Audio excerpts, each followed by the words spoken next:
Hello, today we're going to talk about a framework called AEIOU, and it's going to help us better understand, go deeper into the customer journey. This is a framework designed by Babson College, specifically by Baskinger and Hannington, and each of the letters helps us understand certain items that are involved in the customer journey so that we can focus in those and we go deeper.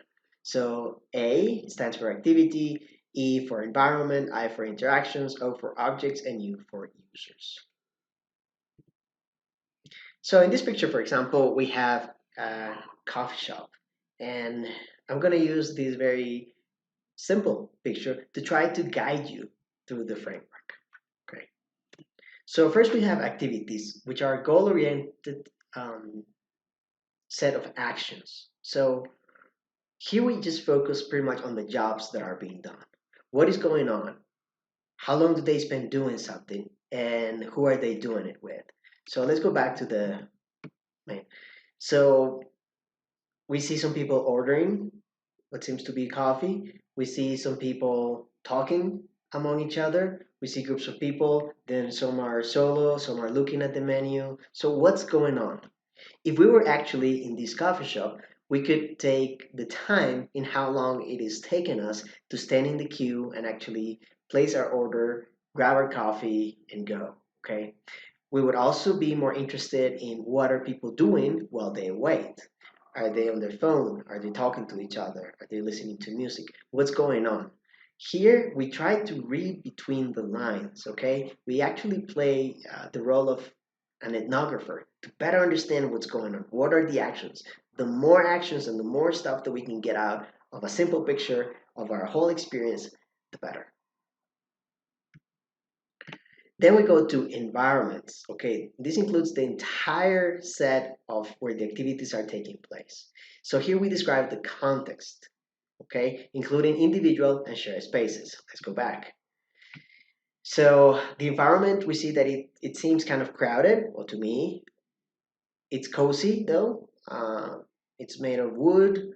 We have the low lights, a lot of colors in the menu, so it's inviting. So that kind of tells us what kind of environment it is like. We would also have to assess, are they playing music? What kind of music are they playing? Are they playing country music? Are they playing jazz? What's going on? Is there a smell? Does the smell of coffee is all over the place, or you actually smelling baked goods, or what's going on, or nothing? All right. Or what do you hear? You hear in the conversation of other people. What's going on in the environment? It's also important to understand the environment, like the microenvironment and a little bit of the macroenvironment. Who do you think these people are coming from? Is there a corporate office around, or is there a park? Is a family place? Everything about the environment is very telling. Okay, and it's very important for us to understand the environment so that we can improve the customer experience. Then we have the interactions, okay? We kind of touch upon the interactions in the actions. And it's okay, it doesn't have to be clear cut. Oh, this goes in A, this goes in E, this goes in I. This is just a framework to get your creative juices, your ethnography juices flowing. Okay, so in interactions, we identify what is the nature of routine and special interaction between people and objects in their environment, and across distances. Let's go back to the big picture. So here we see an interaction among two people. If you were there, being an ethnographer, you will see that, oh, they just bump into each other. That'll be very interesting. Oh no, they came together. Okay. How about the barista? Does the barista know the people by name, or is he friendly, or is she friendly at all, or just doing her job? What's going on? How is the cashier treating the clients? Is it a hello, Chris? How you doing? Or may I take your order kind of thing? Okay. In the interactions, we also see what else, how else is the customer interacting with items, with the menu. Okay, is the menu easy to read? That is an interaction. Or do I just come with my phone and I just simply provide a QR code and they take my order? That would be a type of interaction. Another type of interaction in a coffee shop would be, once I get my coffee, like, is it clear to me, or do I have to go to to put the honey or sugar or napkins, that kind of thing. How do I discard the stuff? Do I just leave it on the table? Is it a, you know, somebody comes and clean it up for me? What's going on? All that is important. Moving on, we have objects. These are the building blocks of the environment. So when you describe the environment, most likely you mentioned some of the objects, like I did. I looked at the menu, I looked at the lamps. Okay, what are the objects and devices people have in their environment, and how do these relate to their activities? So again, if you notice, we kind of have been through this before. It's okay. Just because you mention an environment doesn't mean you don't have to mention an objects or, oh my goodness, does that mean that I have to move it for environment? Not necessarily. Okay, this is just a framework. What do we have in objects? So I see some mugs, I think. I see the lights, the style of the lights. What does that mean? The colors. I see some paintings. I would have to see that. I see some bins. I think that's a trash bin. I see the bread, the coffee. All these are objects. Okay. We would also have to take a look at the seating area. What is that object like? Is it comfortable? Is it not? Is it more like a living room, or is it more like you better get your coffee, take your coffee in 10 minutes and get out of here? All those speak to the customer, and understanding what they say and how they say it is very important for us to enhance the customer experience. So we have done activities, environments, interactions, objects, and finally we get to the last one, that is users. Okay, users are the people whose behaviors, preferences, and needs are being observed. Who is present? Oh, we already talked about that in A. Yes, that is okay. Let's review that. What are the roles and relationships? What are their values and prejudice? That's a little bit difficult, I know. And we have to make assumptions. If you don't want to make assumptions, we can always ask. We can always make an interview, a survey. Interviews are better. Just, chat with our current customers. So here, let me go back up again.